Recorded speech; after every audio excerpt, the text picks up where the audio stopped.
जय सिया राम। हम सब एक ऐतिहासिक क्षण के साक्षी होने जा रहे हैं। भारतीय संस्कृति के पुरुषोत्तम मर्यादा पुरुष भगवान श्री राम के मंदिर का भूमि पूजन आज अयोध्या में होने जा रहा है। ऐसे में सोचने समझने और उत्सव मनाने की बात है और राम को अपने जीवन में उतारने की बात है। राम मनुष्यता के आंखों के सबसे सुंदर सपने हैं। मनुष्य एक स्तर तक सबसे उच्च प्रवृत्ति का कैसे हो सकता है, वो राम है। जब हम राम के बारे में चर्चा करते हैं तो हमने राम को कभी भगवान नहीं कहा, ईश्वर नहीं कहा, हमने राम को मैसेंजर ऑफ गॉड कहा, हमने संदेश वाहक कहा।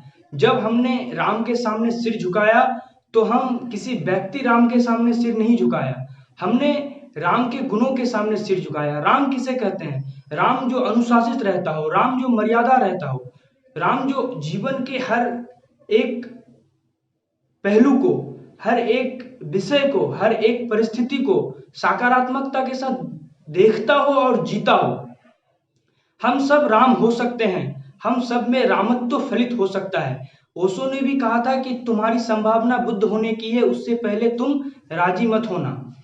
तो महाकवि कुमार विश्वास ने कहा कि मानवता की खुली आंख के सबसे सुंदर सपने राम, जिह्वा वाणी अर्थवती हो गई लगी जब जपने राम। तो अगर आप राम के पुजारी हैं तो आपको सत्यनिष्ठ होना चाहिए, आपको मर्मदर्शी होना चाहिए, आपको आध्यात्मिक होना चाहिए, आपको अहिंसक होना चाहिए, आपको प्रेमी होना चाहिए। राम के सामने, राम के हृदय में, जीवन में न कभी भेदभाव रहा, न कभी ऊंच नीच रहा, जिन्होंने समस्त जातियों को मिलाया। राम का जीवन ही प्रेममय है, प्रेमपूर्ण है। तो जब आप जय श्री राम बोले, जय सिया राम बोले, राम राम बोले, तो आपके अंदर सिर्फ राम के प्रति सम्मान ही ना हो, बल्कि इस बात की जिम्मेदारी हो कि आप राम जैसा जीवन जिएंगे, तभी वास्तविक में राम भक्ति फलित होती है। राम एक सांस्कृतिक चेतना है भारत के।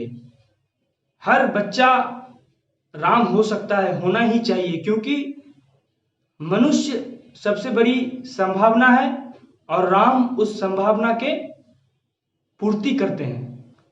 क्योंकि राम इतने सहृदयशील हैं कि उनके सबसे बड़े दुश्मन रावण का जब वो वध करते हैं तो उसके बाद भी अपने भाई लक्ष्मण से कहते हैं कि ये महापंडित था, इससे कुछ ज्ञान ले लो।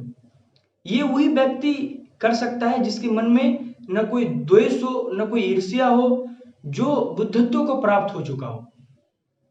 तो अगर हम राम को मानते हैं, राम को अपना आदर्श मानते हैं, क्योंकि राम एक आदर्श पुरुष है, भारत के प्रतिनिधित्व करते हैं राम, तो हमारा जीवन राम के जैसा होना चाहिए।